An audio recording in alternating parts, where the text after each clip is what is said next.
ইসলামী চিন্তাবিদ আপনাদের সুপরিচিত জমিদার হাট মানপুরা জামে মসজিদের সম্মানিত খতিব হযরত মাওলানা আব্দুর রহমান সাহেব হযরত মাওলানা আব্দুর রহমান সাহেব আমি মুহতারাম মেহমানকে ওনার সারসভায় আলোচনা পেশ করার জন্য বিনীতভাবে অনুরোধ জানাচ্ছি।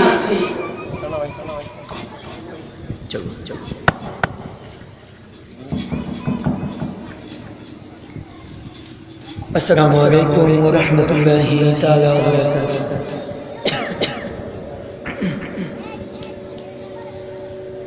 إن الحمد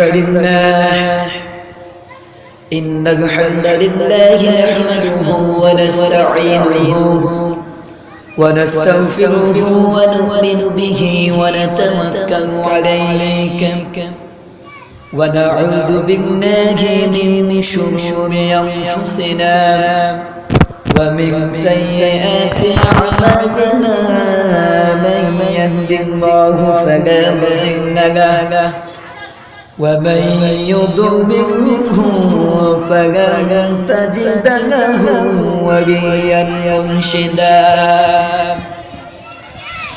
الذي أرسله بالحق بشيرا ونذيرا وداعيا إلى الله بإذنه وسراجا وقمرا منيرا فقد قال الله تعالى في كلامه المجيد وفرقانه الحميد أعوذ بالله من الشيطان الرجيم بسم الله الرحمن الرحيم يا بني لا تشرك بالله إن الشرك لظلم عظيم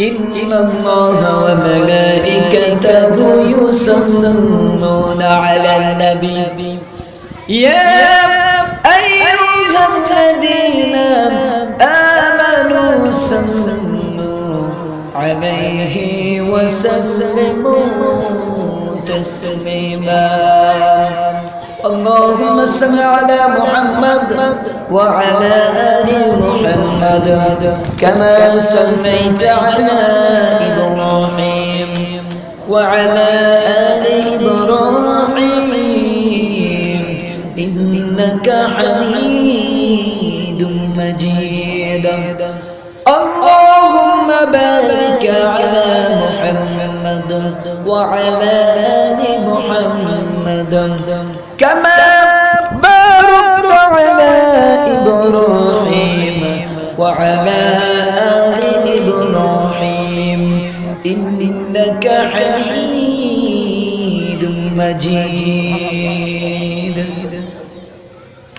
ঐতিহ্যবাহী পশ্চিম শাহাদাতপুর যুব সমাজ এবং বাইতুল জামে মসজিদ কমিটির যৌথ উদ্যোগে আয়োজিত আজকে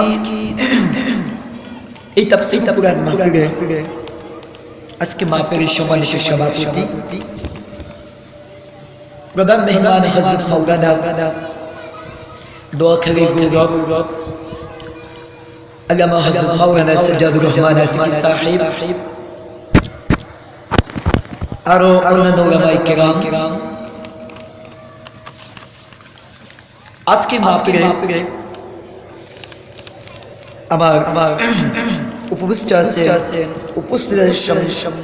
অত্র মসজিদের সম্মানিত খতিব হযরত মাওলানা আবু নাঈম মুহাম্মদ বদরুদ্দোজা সাহেব এবং আমার শ্রদ্ধেয় ভাজন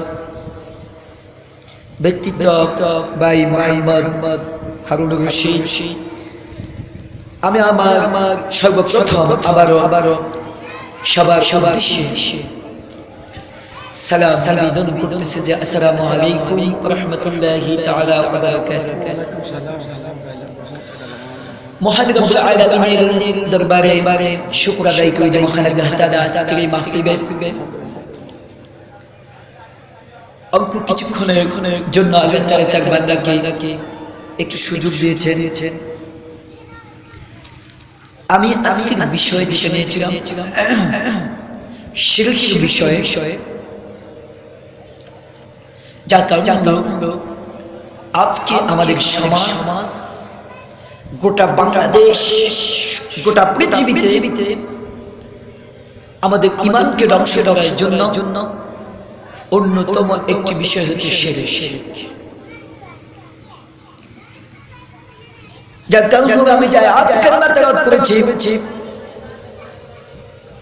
একজন ব্যক্তি, কোন বর্ণনা আছে তিনি একজন নবী, আবার কোন বর্ণনা আছে তিনি একজন প্রজ্ঞাবান ব্যক্তি, হযরত লুকমান হাকিম তার ছোট বাচ্চা মাসুমকে এভাবে শিক্ষা দিয়েছিলেন।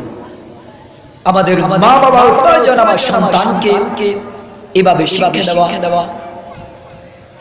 আল্লাহ তাআলার পরিচয় ওয়াহদানিয়াত, আল্লাহর গোলামি করা, আল্লাহর দাসত্ব করা। এমনি ভাবে হযরত লুকমান হাকিম তার সন্তানকে যে শিক্ষাটা দিয়েছিলেন, আমি সেই শিক্ষার আলোকে আজকে কথা বলবো। আমার বন্ধুরা, হযরত লুকমান হাকিম তার সন্তান কে শিক্ষা দিয়েছিল যে হে বাচ্চা, তুমি ইবাদত করবে একমাত্র আল্লাহ তাআলার, আর গোলামি করবে আল্লাহ, কিন্তু আল্লাহ তাআলার সাথে অন্য কিছুকে তুমি শরীক করো না।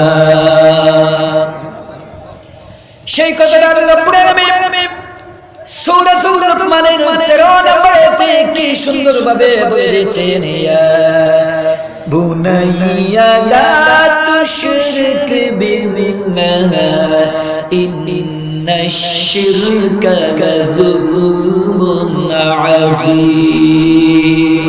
সুবহানাল্লাহ। হযরত লুকমান এর সন্তান কি বললেন, ও বাচ্চা, তুমি আল্লাহ তাআলার সাথে অন্য কাউকে শরীক করো না। কেননা আল্লাহ তাআলা কোরআনে অন্য জায়গায় বলেছেন, আল্লাহ তাআলা বলেছেন ইন্নাশ শিরকা লাযুলমুন আযীম, শিরককারীকে আল্লাহ তাআলা অধিক পরিমাণে আযাব প্রদান করবে। আল্লাহ তাআলা নিশ্চয়ই আল্লাহ তাআলা শিরককারীকে পছন্দ করে না।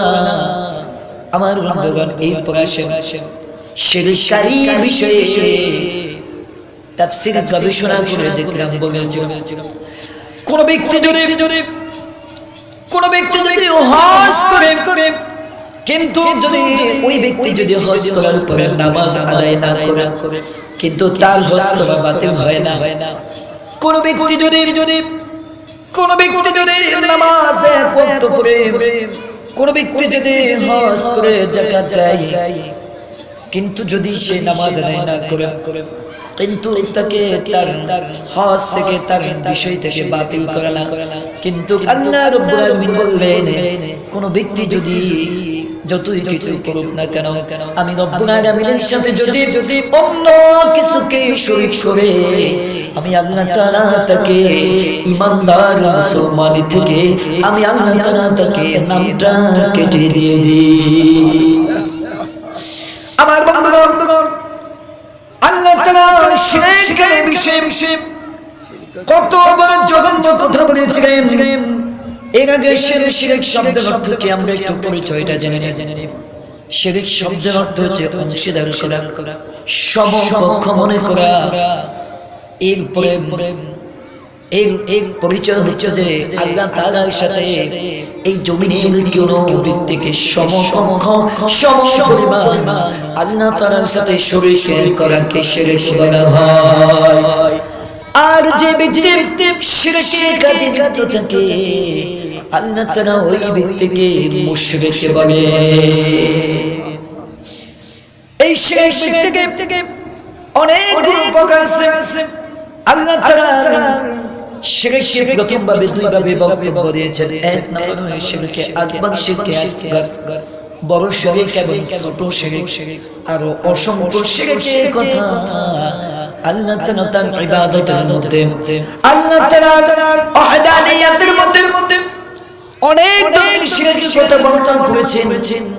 আমি সেই দিকে এত বেশি যাব না যে শিরককে আল্লাহ তাআলা যে কত ঘৃণা করে, শিরককে আল্লাহ তাআলা কত ঘৃণা করে সেই বিষয়ে একটু আলোচনা করব। বন্ধুগণ, মুরব্বিরা, আল্লাহ তাআলা শিরকের বিষয়ে কোরআনুল কারীমে যে কথাটা বলে দিয়েছেন, আল্লাহ তাআলা শিরককে একটু পছন্দ করেন না। সেই বিষয়ে আল্লাহ তাআলা পবিত্র কোরআনে অসংখ্য আয়াত বর্ণনা করে দিয়েছেন। এক নম্বরে শুনুন, আল্লাহ রাব্বুল আলামিন সূরাতুন নিসার 48 নম্বর আয়াতে বলেছেন, ইন্নাল্লাহা লা ইয়াগফিরু আন ইউশরাকা বিহি ওয়া ইয়াগফিরু মা দুনা যালিকা লিমান ইয়াশা ومن يشرك بالله فقد افترى إثما عظيما। الله أكبر। এখানে আল্লাহ তাআলা বলেছেন, ইন্নাল্লাহা লা ইয়াগফিরু আন ইউশরাকা বিহি। আল্লাহ তাআলা বান্দার সমস্ত গুনাহগুলো, ছোট গুনাহ আল্লাহ তাআলা জানা অজানা যত গুনাহ বান্দা করুক না কেন, আল্লাহ রাব্বুল আলামিন চাইলে বান্দাকে ক্ষমা করে দিতে পারে। কিন্তু আল্লাহ তাআলা এখানে বলে দিয়েছেন, বান্দা যখন আমার সাথে শিরক করবে আমি রব্বুল আলামিন বান্দাকে কখনো ক্ষমা করব না। আমার বন্ধুগণ, মুরব্বিরা, তাহলে এখানে আল্লাহ তাআলা বললেন, বান্দা দুনিয়াতে যদি অনেক ছোট গুনাহ আছে, অন্যায় করে, চুরি করে, ডাকাতি করে, জিনা করে, ব্যভিচার করে, আল্লাহর যতগুলো হক আছে লঙ্ঘন করে, নামাজ আদায় করে না, হজ করে না, যাকাত দেয় না, আল্লাহ তাআলা বললেন আমি চাইলে আমি আমার বান্দাকে ক্ষমা করে দিতে পারবো। কিন্তু আমার বান্দা যে আমার সাথে শিরক করবে, অংশীদার করবে, আমি রব্বুল আলামিন ওই শিরককারীকে কখনো ক্ষমা করব না। বন্ধুগণ, মুরব্বিরা, এরপর আল্লাহ তাআলা শুধু বান্দাদেরকে বলে না, আল্লাহ তাআলা শিরকের কথা অসংখ্য নবী রাসূলদেরকে বলে দিয়েছেন। আল্লাহ তাআলা নবীদেরকে বলে দিয়েছেন, ও নবী রাসূলকে বললেন, বান্দা শুধু কোন নবী যদি আমার সাথে শিরক করে আমি রব্বুল আলামিন ওই নবীকেও ক্ষমা করব না। এই কথাটা আল্লাহ তাআলা পবিত্র করে বলেছেন, وَلَقَدْ أُوحِيَ إِلَيْكَ وَإِلَى الَّذِينَ مِن قَبْلِكَ لَئِنْ أَشْرَكْتَ لَيَحْبَطَنَّ عَمَلُكَ وَلَتَكُونَنَّ مِنَ الْخَاسِرِينَ। এখানে আল্লাহ তাআলা নবীদেরকে বললেন, ওয়ালাকাদ উহিয়া ইলাইকা, নবীদেরকে বলেছিলেন তোমাদের পূর্ববর্তী যত নবী আমি প্রেরণ করেছি, ইনাল্লাযীনা মিন ক্বাবলিকা লাইন আশরাকতা লায়াহবাতান্না আমালুকা, যে তোমাদের পূর্ববর্তী যত নবী রাসূল এই জমিনের মধ্যে আমি আল্লাহ তাআলা প্রেরণ করেছি, কোন নবী যদি আমি আল্লাহ তাআলার সাথে যদি শরীক করত, অংশীদার করত, আমি আল্লাহ তাআলা তাদের সমস্ত আমলগুলো ধ্বংস করে দিতাম। বন্ধুগণ, মুরব্বিয়ান, প্রসঙ্গ সময় একটা হাদিস বলতেছে, আমাদের জাতির পিতা হযরত ইব্রাহিম আলাইহিস সালাতু ওয়াস সালামের পিতা আযার, কিয়ামতের দিন আমরা সকলে জানি জাতির পিতা ইব্রাহিমের পিতা আযর ছিলেন একটা মূর্তি পূজা মুশরিক কাফের। কিয়ামতের ময়দানে ইব্রাহিম আলাইহিস সালাতু ওয়াস সালাম যখন জাহান্নামের নিকটে যাবে, ইব্রাহিমের বাবা আযর বলবে, তখন তাকে বলবে আযর, ইব্রাহিম তাকে ডাক দিবে আর বলবেন, বাবা দুনিয়া জমিনে আমি বলেছিলাম তোমাকে তুমি আমার অবাধ্য হবে না, কিন্তু তুমি আমার অবাধ্য হয়েছো। বাবা বলবে না, আজ আমি তোমার অবাধ্য হব না। এখন কোন লাভ হবে? কোন লাভ হবে না। আযর যখন এই কথা বললেন, আযর আল্লাহর দরবারে ফরিয়াদ করেন, রব্বুল আলামিন, দুনিয়া জমিনে তুমি আমাকে ওয়াদা দিয়েছো, কিয়ামতের দিন তুমি আমাকে অপমান করবে না। একটি সন্তানের কাছে তার বাবা জাহান্নামে জ্বলবে, এর চাইতে অপমান আর কি হতে পারে? আল্লাহ রাব্বুল আলামিন ইব্রাহিমকে বললেন, ইব্রাহিম তুমি কোন কাফের মুশরিকের জন্য আমার নিকট সুপারিশ করো না। আমি আল্লাহ তাআলা আজকের দিনে কোন কাফের কোন মুশরিকের জন্য সুপারিশ কবুল করব না। কিছুক্ষণ বললেন, ইব্রাহিম তুমি একটু তোমার পায়ের দিকে তাকাও। ইব্রাহিম আলাইহিস সালাতু ওয়াস সালাম দেখলেন তার পিতা আযরকে চতুর্দিক থেকে বাঁধা অবস্থা, সারাটা শরীর রক্তাক্ত অবস্থায় দেখলেন, আর দেখলেন ইব্রাহিমের পিতা আযরকে জাহান্নামের দিকে নিক্ষেপ করে দিল। তাহলে বললাম, বন্ধুরা, যে মুশরিককে যারা আল্লাহর সাথে শিরক করে, যে মুশরিককে ওই মুশরিক যদি নবী হয়, ওই মুশরিক যদি নবীর পিতা হয়, আল্লাহ রাব্বুল আলামিন কিয়ামতের দিন তাকে ক্ষমা করবে না। তাহলে আমরা যদি ইমানদার হয়ে থাকি, আমরা যদি মুসলমান হয়ে থাকি, আর আমরা যদি শিরকের কাজে লিপ্ত হয়ে থাকি, আমাদের কি কিয়ামতের ময়দানে কোনো বাঁচার উপায় থাকবে কিনা? থাকবে না। এরপরে বন্ধুগণ, আল্লাহ তাআলা আরো অসংখ্য জায়গায় শিরকের কথা বর্ণনা করেছেন। শিরকের কথা আল্লাহ তাআলা অসংখ্য জায়গায় বর্ণনা করেছেন। কিয়ামতের ময়দানে এমন কিছু বান্দা উঠবে আল্লাহর দরবারে, উঠা বলবে, দেখবে তাদের আমল নামায় কোনো আমল নাই। শূন্য।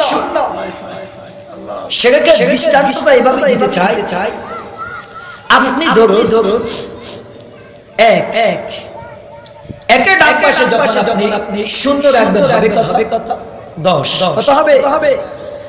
আর আপনি যখন ওই শূন্যর বামে যে এক আছে, আপনি যখন ওই একটাকে সরিয়ে সরিবেন, তাহলে থাকবে কি? 0। তার মানে হলো আপনি যত ইবাদত করুন না কেন, আর ইবাদতের মধ্যে যদি শিরকের সংযুক্ত হয়ে যায়, ওই এক 10 থেকে যেভাবে এক চলে গেলে শূন্য থাকবে, আপনার আমল নামাও আল্লাহ তাআলা আমল শূন্যতা বজায় রাখবে। বন্ধুগণ, বিরাম আমি বলতে চাই, এই শিরকের কথা কিয়ামতের ময়দানে যখন কিছু বান্দা উঠবে আল্লাহর দরবারে, দেখবে তাদের আমল নামায় কোনো আমল নাই, তখন আল্লাহ কি প্রশ্ন করবে? রব্বুল আলামিন ক্বালু ওয়াল্লাহি রাব্বিনা মা কুন্না মুশরিকিন। তারা আল্লাহ কি বলবে? রব্বুল আলামিন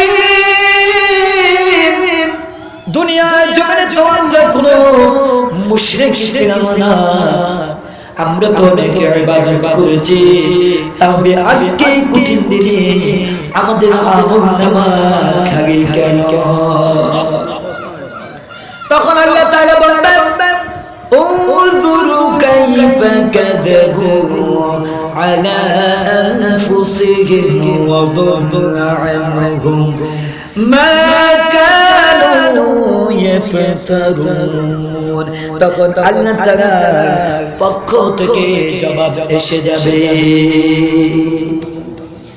বান্দা তুই রে দুনিয়ার জমিনে শিরক করেছিস, আমার সাথে অংশীদার করেছিস, আজকে এই কঠিন দিনে আমি তোমার আমলনামা থেকে আমলগুলো সব ধ্বংস করে দিলাম। বলতে পারেন হুজুর আপনি তো কোনো শিরক করেন না, আমরা তো মুসলমান, কিভাবে আমরা শিরক করব? আমি আমাদের প্রচলিত কিছু শিরকের কথা বলবো। এক নাম্বার হলো গায়রুল্লাহ নামে শিরক করা, গায়রুল্লাহ নামে সিজদা করা।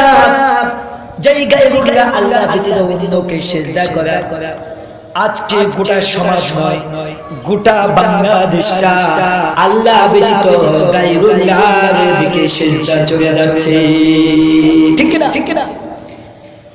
আজকে আমাদের সমাজ কত নিচে নেমে যাচ্ছে। যখন কোন বিপদে পড়ে যায়, যখন কোন মুসিবতে পড়ে যায়, আল্লাহর পক্ষ থেকে যখন কোন পয়সা না আসে, তখন মানুষের বিবেকে জাগ্রত হয়ে যায়। আল্লাহ দরবারে গিয়েছি কোনো লাভ হয় না, ডাক্তারের নিকটে গিয়েছি কোনো লাভ হয় নাই, এখন একটু দেখি অমুক পীরের মাজারে যায়, না জানি ওই পীরের দরবারে যাওয়ার পরে আল্লাহ তাআলা আমাকে এই মুসিবত থেকে দূর করে দেয়।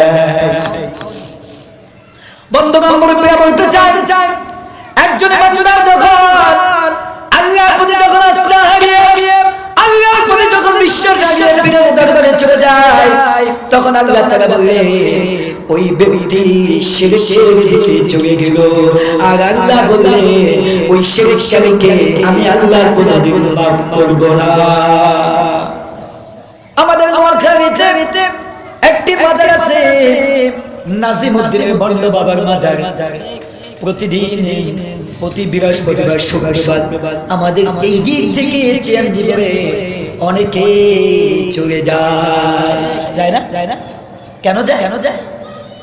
জিজ্ঞাসা করে কেন যান? বলে হুজুর আমার একটা রোগ হয়েছে, আল্লাহ তাআলা অনেক কেঁদেছি, আল্লাহ তো আমাকে মাফ করে না। এরপর ডাক্তারের ওষুধ খেয়েছি, আমার ডাক্তারের ওষুধ দেয় না। একজন এসে বলল অমুক পীরের দরবারে চলে যাও, হয়তো তোমার এই রোগ ভালো হতে পারে। আমার বন্ধুগণ, তখন শয়তানি ভাবে ওয়াসওয়াসা দিয়ে আমরা চলে যাই ওই পীরের দরবারে, ওই খাজা নাজিমউদ্দিনের দরবারে সিজদানত হয়ে যায়।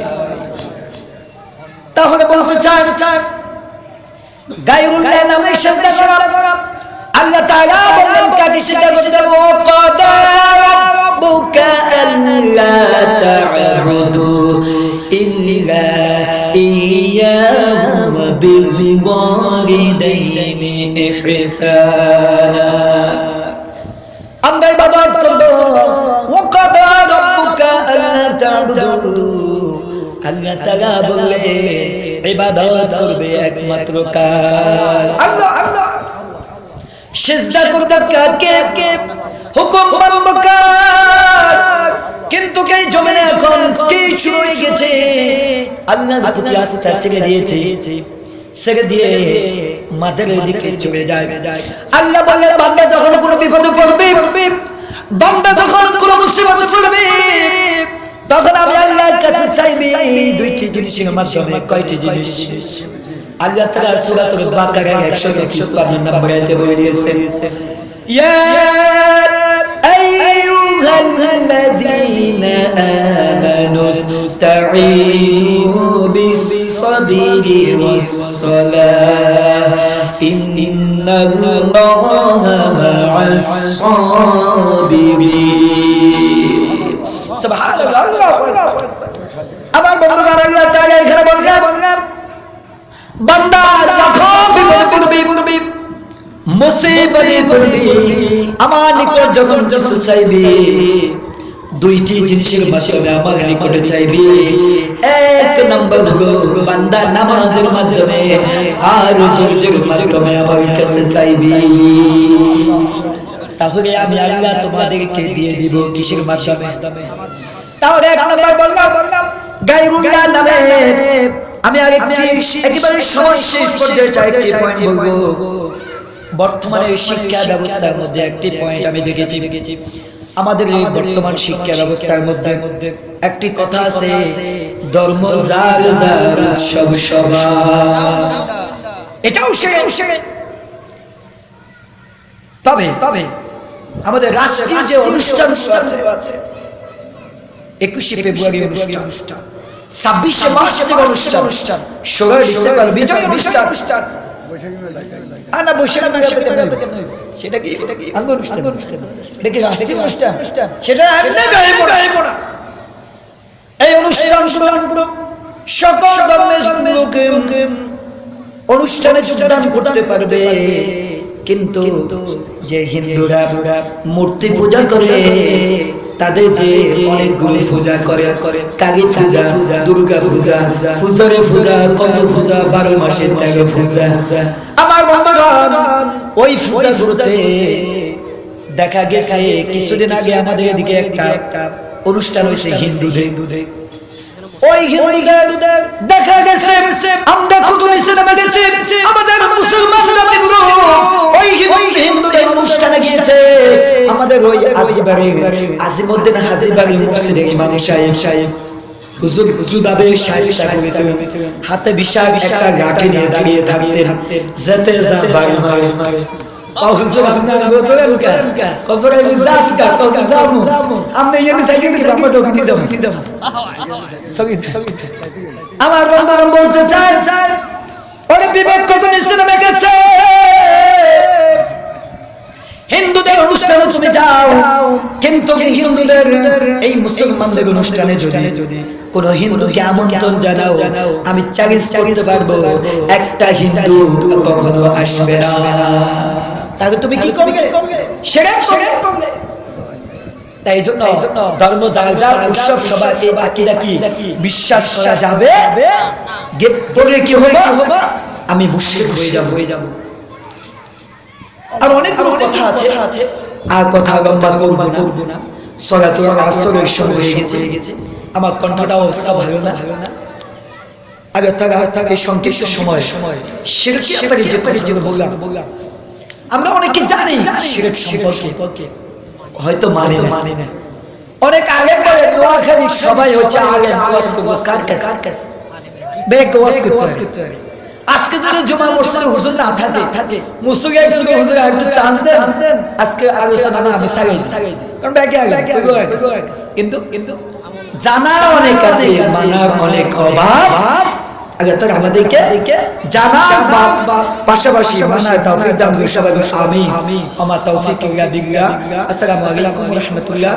আমার এই সংক্ষিপ্ত আলোচনাতে কোনো ভুল ত্রুটি হয়ে থাকে আমাকে ক্ষমা সন্তুষ্ট দেখবেন, আর আমাকে সকলকে আমাকে তৌফিক দান করুন সবাই।